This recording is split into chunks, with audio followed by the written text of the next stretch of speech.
विद्यार्थीगण, आज हम रिवीजन में इकाई नंबर 5 से आगे बढ़ेंगे। सवाल बाल मन के और जवाब डॉक्टर कलाम के। हालांकि हमने थोड़े विकल्प देखे थे, लेकिन फिर से एक बार पूरी बातों को हम पुनरावृत्त कर लें। राष्ट्रीय खाली जगह की बात भी विजन 2020 का एक अभिन्न अंग है। सुरक्षा, सुरक्षा, सुरक्षा, सुरक्षा, बराबर। तो वर्तनी के अनुसार सही स्पेलिंग क्या होगी? सुरक्षा। हमारे पास सन 2020 तक भारत को विकसित राष्ट्र बनाने का खाली जगह खाका भी उपलब्ध है। यानी 2020 तक हमारे देश को क्या बनाना है, उसका खाका यानी स्ट्रक्चर, बराबर, रूपरेखा भी उपलब्ध है। तो वो रूपरेखा कैसी है? नियोजित है, निश्चित है, या फिर संपूर्ण, या फिर सुनियोजित। यानी जो नियोजित है इस पहले से तैयार करके रखा है, निश्चित करके रखा है, संपूर्ण करके रखा है।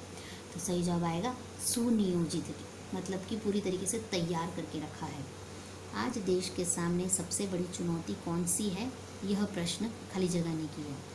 आज देश के सामने सबसे बड़ी चुनौती कौन सी है? यह प्रश्न खाली जगह ने किया।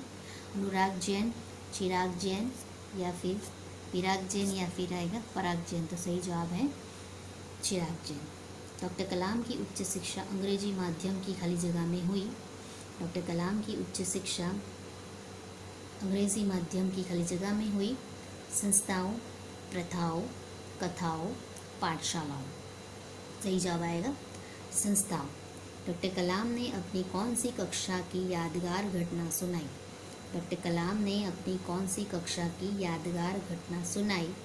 7वीं, 6ठी, 4थी, 5वीं, या फिर, बराबर। तो सही जवाब क्या आएगा? 5वीं। हमने शिव सुब्रमण्यम अय्यर की जो बात देखी, बराबर, जिसमें उन्होंने पक्षी के उड़ने की घटना को दिखाया था। जिम्मेदार राजनीतिज्ञ यानी राजनेता क्या बनता है, क्या बनाता है? जिम्मेदार राजनीतिज्ञ क्या बनाता है? नीतियाँ, रीतियाँ, या फिर दूरदर्शियाँ। नीतियाँ तो नहीं बनाता, रीतियाँ भी नहीं बनाता, दूरदर्शितापूर्ण सोच रखता है, बराबर। तो यहाँ सही जवाब आएगा दूरदर्शितापूर्ण नीतियाँ, बराबर। नेक्स्ट है, हमारे देश की क्या 1 अरब से अधिक है? हमारे देश की क्या 1 अरब से अधिक है?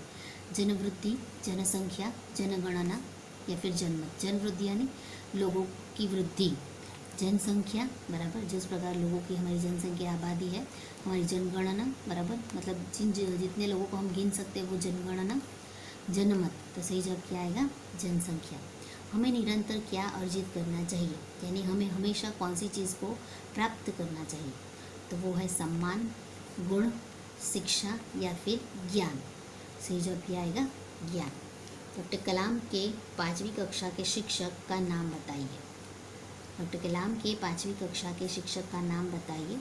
शिव सदानंद, शिव सुब्रमण्यम अय्यर, अय्यर श्रीमान, या फिर सदाशिव। जवाब आएगा शिव सुब्रमण्यम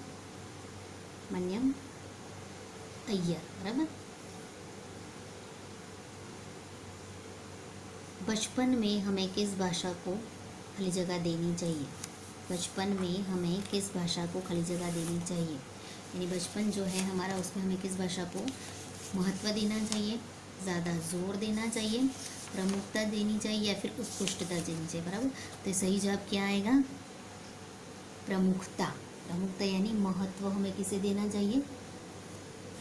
महत्व हमें किसे देना चाहिए? महत्व तो है ही, लेकिन बचपन में हमें किस भाषा को प्रमुखता, सबसे ज़्यादा महत्व, महत्व शब्द तो है लेकिन सबसे प्रमुखता है, मतलब उस बात को सबसे आगे रखना है बचपन में। उस बात को हमें दिमाग में सबसे ज़्यादा महत्व, हमारी ज़िंदगी में उस चीज़ को सबसे ज़्यादा महत्व दिया जाता है, बराबर।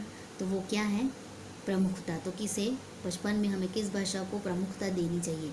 किस भाषा को महत्व से भी ज़्यादा प्रमुखता, यानी सबसे पहले किसे हमें, किस बात पर हमें ध्यान देना चाहिए? तो वो है प्रमुखता। डॉक्टर कलाम ने माध्यमिक शिक्षा तक की पढ़ाई खाली जगह के माध्यम से पूरी की। डॉक्टर कलाम ने माध्यमिक शिक्षा तक की पढ़ाई खाली जगह के माध्यम से पूरी की। राष्ट्रभाषा, हिंदी भाषा, मातृभाषा, या फिर अंग्रेज़ी। डॉक्टर कलाम ने माध्यमिक शिक्षा तक की पढ़ाई खाली जगह के माध्यम से पूरी की। सही जवाब है मातृभाषा, बराबर। खाली जगह अपनी मातृभाषा में सोचता है। विद्यार्थी, जन, देशवासी या फिर युवा। खाली जगह अपनी मातृभाषा में सोचता है तो वो है युवा। विद्यार्थी भी आएगा, जन भी आ सकता है, लेकिन इस इकाई के अनुसार जवाब है युवा। हमारी युवा शक्ति जो है वह। किस भाषा की वैश्विक स्तर पर आवश्यकता है? किस भाषा की वैश्विक स्तर पर आवश्यकता है? अंग्रेजी, मातृभाषा, फ्रेंच या फिर अन्य भाषा? तो सही जवाब क्या आएगा? अंग्रेजी। बराबर। नेक्स्ट है महारत हासिल करना। मतलब महारत हासिल करना, यहाँ शब्द दिया गया, मुहावरा दिया गया, उसका अर्थ है उत्तम बनना, श्रेष्ठ बनना, उन्नति करना या फिर योग्यता प्राप्त करना। सही जवाब क्या आएगा? योग्यता प्राप्त करना। अपनी खाली जगह की परवाह किए बिना दूसरों को संकट से बचाना।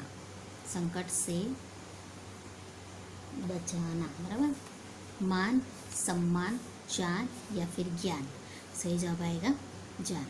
खाली जगह मजदूर, कलाकार और दस्तकार, ये सभी हमारे राष्ट्र के अभिन्न अंग है।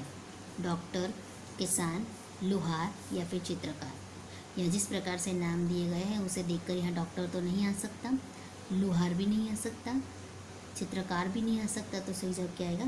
किसान। ये वाक्य में जिस प्रकार इकाई में वाक्य रचना बनाई गई उस हिसाब से यह विकल्प है। हमारे देश में 54 करोड़ लोग खाली जगह वर्ष से कम आयु के हैं। हमारे देश में 54 करोड़ लोग खाली जगह वर्ष से कम आयु के हैं। 35 से कम, 25 से कम, 45 से कम या 37 से कम? तो सही जवाब आएगा 25 वर्ष से कम। यानी युवा शक्ति हमारे देश के पास ज़्यादा है। स्कूल में पढ़ाई में अच्छा खाली जगह करने पर छात्रवृत्ति प्राप्त होती है। स्कूल में पढ़ाई में अच्छा खाली जगह करने पर छात्रवृत्ति प्राप्त होती है। नाम, काम, प्रदर्शन या फिर ध्यान? पढ़ाई में अच्छा क्या कर सकते हैं हम? नाम, काम या फिर प्रदर्शन। छात्रवृत्ति हमें चाहिए तो उसके लिए क्या आएगा? प्रदर्शन। सामरिक शब्द का अर्थ बताइए। सामरिक शब्द का अर्थ है युद्ध, सेना, नौसेना या फिर युद्ध से संबंध रखने वाले। सही जवाब क्या आएगा? युद्ध से संबंध रखने वाले। लक्ष्य निर्धारित करना मतलब? लक्ष्य निर्धारित करना मतलब आप समझ ले। बराबर। यानी आप समझ ले कि आपको क्या करना है। आप बड़ों के सूचना अनुसार करें। आप बड़ों को पूछे कि आगे आपको क्या करना है। आप क्या बनना चाहते हैं ये निश्चित करें या फिर अपने विचार बताएं।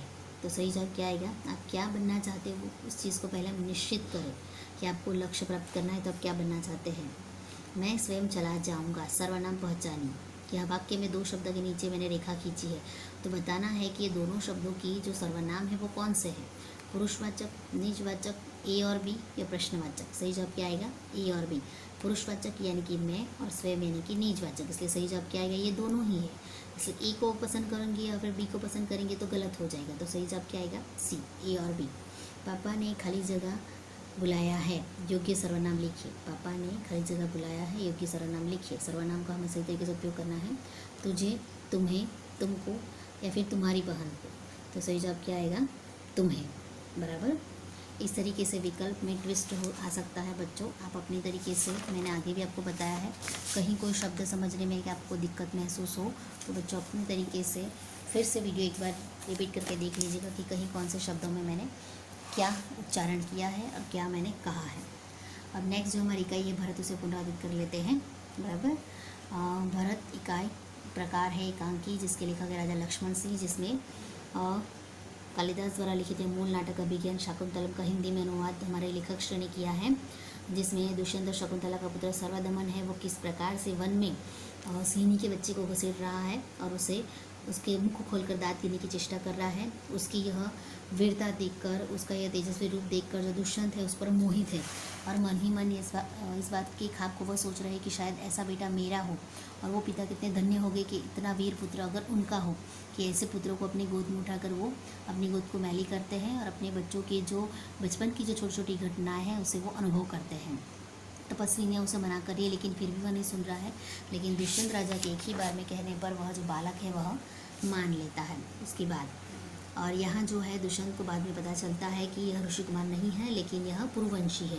और पुरुवंशियों की रीति के बारे में देखा कि वो युवावस्था में वह महलों में रहकर पृथ्वी की रक्षा और प्रजा की रक्षा करते हैं और वृद्धावस्था में वो आश्रम में जाकर कुटी बनाकर तपस्वियों की तरह अपना जीवन बिताते हैं।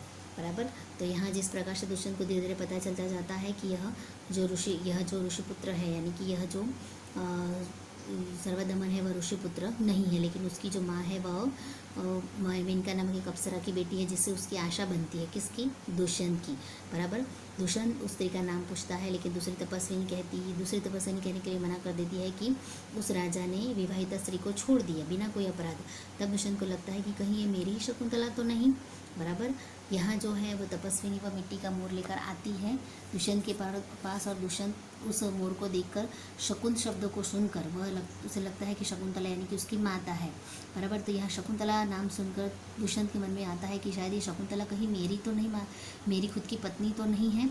यह बात उसे बहुत ही व्याकुल कर रही है, और व्याकुल करते करते धीरे धीरे बात पहुंचती है रक्षाबंधन पर, कि जो रक्षाबंधन का नाम अपराजित है, जो सर्वदमन की बाह पर बंधा है और वह गिर गया है, और गिरने के बाद पता चलता है कि अगर उसके माता पिता उसे उठाएंगे तो वह उसे नहीं डसेगा, लेकिन इसके अलावा कोई दूसरा इंसान अगर उस धागे को उठाएगा तो वह सांप बनकर उसे डसता है। और वह धागा जो है वह महात्मा मरीच के पुत्र कश्यप ने दिया था, और दुष्यंत ने जो है वह धागा उठाकर पहली तपस्विनी को दिया, और तपस्विनी ने जब ये बात बताई तो दुष्यंत खुश हो गया कि अब तक जो मैं अपने मन में मनोरथ सोच रहा था वो मनोरथ मेरा पूर्ण हुआ, यानी कि यह सर्वदमन है, यह सर्वदमन पूर्ववंशी है, और इतना वीर अगर पुत्र है तो यह पुत्र मेरा ही पुत्र है। और इस तरीके से यहाँ एकांकी का पर्दा गिरता है।